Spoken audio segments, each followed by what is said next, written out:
तो हेलो दोस्तों, आज की कहानी की शुरुआत होती है एक कमाल के शहर से। नाम है विक्ट्री। भाई साहब, ऐसा खूबसूरत शहर आपने सपना में भी नहीं देखा होगा। और यहाँ की सबसे हटके बात यह है कि यहाँ के लोग एक दूसरे की कार्बन कॉपी लगते हैं। मतलब सुबह होते ही सारे पति लोग नहा धो कर निकल जाते हैं काम पे और बीवी लोग घर का सारा झंझट संभालते हुए शाम तक उनके लौटने का इंतजार करती है, जैसे कोई सीन 1 टेक 2 चल रहा हो। अब अगला सीन आता है जहाँ हम मिलते हैं फ्रैंक नाम के बंदे से। यही वही बंदा है जिसने इस पूरे विक्ट्री सिटी को बनाया था। उस टाइम पे पूरा शहर उसकी स्पीच सुन रहा होता है। तभी वहाँ एंट्री होती है मार्गरेट की और बहन जी जैसे ही आती है जोर से बोल देती है, मुझे सब पता चल गया है। अब भाई जैसे ही उसने ये बोला पूरा शहर उसी को घूरने लगता है। मतलब ऐसी सिचुएशन हो गई जैसे बर्थडे पार्टी में केक कोई और काट दे। लेकिन इतने में उसका पति आता है और घसीटते हुए उसे वहाँ से ले जाता है। इधर फ्रैंक फिर से अपनी स्पीच चालू कर देता है और सब फिर उसी की बातों में खो जाते हैं। लेकिन अब कट करते हैं हमारी हीरोइन एलिस पर। अब ये बंदी मार्गरेट के लिए टेंशन में आ जाती है। मतलब प्रॉपर बेस्ट फ्रेंड वाली फीलिंग। तो बिना टाइम वेस्ट किए एलिस पीछा करते हुए मार्गरेट के घर पहुंच जाती है। वहाँ मार्गरेट का पति उसे कोई दवा खिलाने की कोशिश करता है, लेकिन बहन जी साफ मना कर देती है। एलिस को ये सब बहुत अजीब लगता है तो वो दूर से सब कुछ देखती है और फिर चुपचाप वापस लौट जाती है। अब अगला सीन आता है जहाँ बहुत सी लेडीज एक जगह गपशप कर रही होती है और गॉसिप चल रही होती है मार्गरेट के बारे में। कोई बोलता है कि उसके साथ कुछ बहुत ही बुरा हुआ है और फिर ये शॉकिंग इन्फो निकल के आता है कि मार्गरेट का बेटा रेगिस्तान में मर गया था और तभी से उसका मेंटल पीस बिल्कुल हिल गया है। अब एलिस जो पहले से अजीब अजीब सपने देख रही थी वो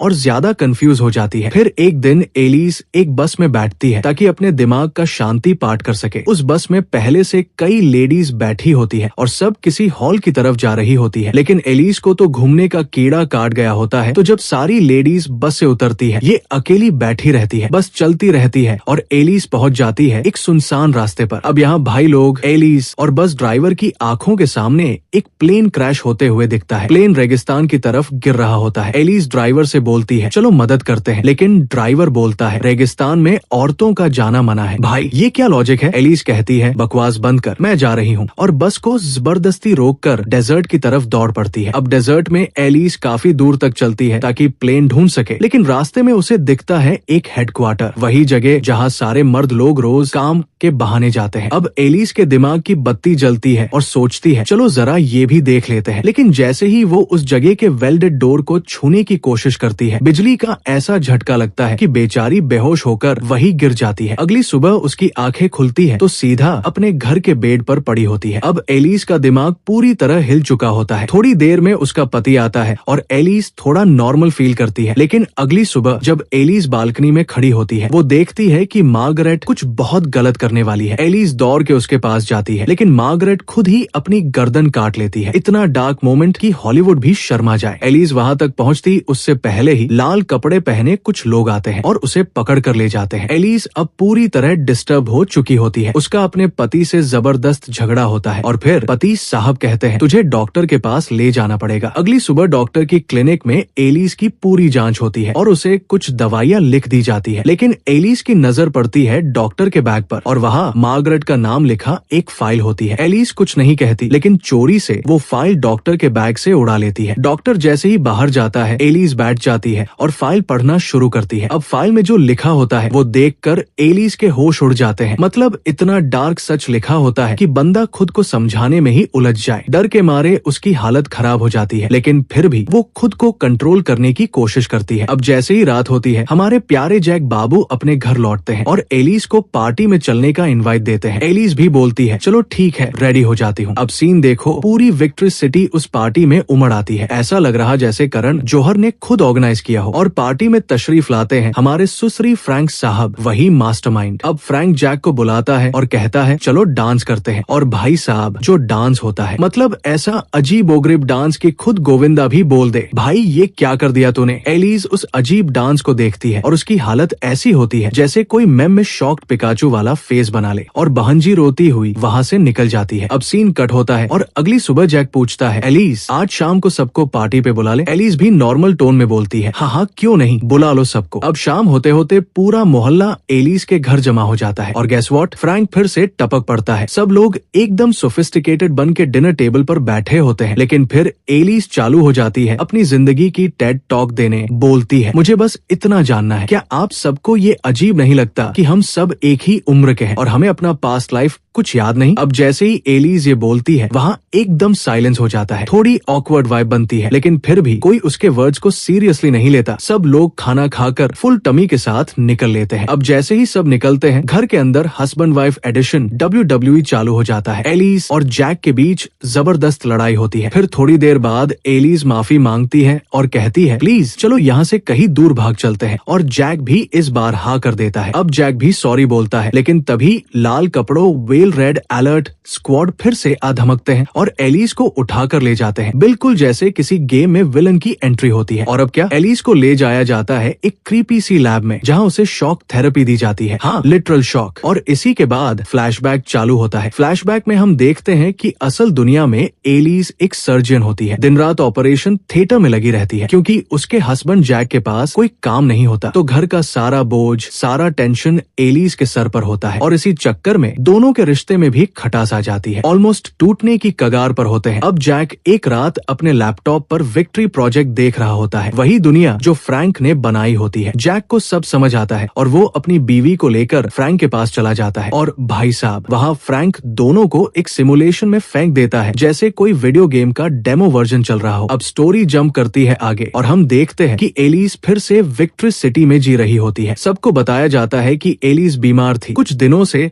और अब वो वापस रिकवर होकर आ गई है। सब लोग उसे फिर से वेलकम करते हैं। फिर एक रात सब लोग उनके घर पे होते हैं। जैक एक सॉन्ग प्ले करता है और एलिस की मेमोरी धीरे धीरे रीबूट होने लगती है, एकदम जैसे विंडोज अपडेट चल रही हो। फिर एलिस फूट फूट कर रोने लगती है और जैक को गले लगाकर बोलती है मुझे सब याद आ गया है और तू मुझे यहाँ कहाँ ले आया है? जैक बोलता है ये सब तेरे लिए अच्छा है, और फिर एक और बम फोड़ता है, बताता है कि उसे रोज बाहर की असली दुनिया में जाना पड़ता है, पैसे कमाने पड़ते हैं ताकि वो एलिस को इस सिमुलेशन में एक ड्रीम लाइफ दे सके। अब एलिस का दिमाग पूरी तरह से ब्लास्ट हो जाता है। वो चिल्लाकर कहती है ये जिंदगी तूने चुनी है, तुझे जीनी थी तो अकेले जीता, मुझसे पूछा भी नहीं कि मुझे क्या चाहिए, मुझे ये सब बिल्कुल भी पसंद नहीं। और फिर शुरू होता है अंतिम युद्ध। दोनों के बीच ऐसी जोरदार फाइट होती है कि खुद एवेंजर्स भी खड़े होकर ताली मारे। और इस लड़ाई का एंड इतना ब्रूटल होता है कि एलिस जैक को मार देती है लिटरली, और खून से लथपथ बाहर निकलती है। बाहर निकलते ही पूरे मोहल्ले की आंखें उस पे टिकी होती है, और जैसे ही लोग रिएक्ट कर पाते वहाँ डॉक्टर्स और वही लाल कपड़ों वाली आर्मी फिर से पहुँच जाती है। अब यहाँ एलिस को सब कुछ समझ आ जाता है। वो झट से एक कार उठाती है और निकल पड़ती है इस फेक दुनिया से भागने के लिए। अब उसके पीछे विक्ट्री सिटी के सारे लोग लग जाते हैं, क्योंकि सबको पता है अगर एलिस असली दुनिया में जाग गई तो ये सारा फ्रैंक का 5G वाला सिमुलेशन ध्वस्त हो जाएगा और गवर्नमेंट को सब बता देगी। अब पूरी सिटी एलिस को रोकने की कोशिश करती है, लेकिन हमारी क्वीन सबसे तेज निकलती है। भागते भागते वो एक मकान तक पहुंचती है, वही जिससे सिमुलेशन से बाहर जाया जा सकता है। अब जैसे ही वो वहां पहुंचती है, एलिस को अपने हस्बैंड जैक की याद आने लगती है। वो सारे पल, सारी बातें, वो खूबसूरत यादें एकदम रिवाइंड होने लगती है। थोड़ी देर के लिए वो रुकती है, सोचती है, लेकिन फिर उसे याद आता है कि उसे अपनी असली जिंदगी में लौटना है। और फिर एलिस उस घर को छूती है और वो सिमुलेशन से बाहर जाग जाती है। और यहीं पे ये full on thriller, sci-fi, mind blasting कहानी खत्म होती है।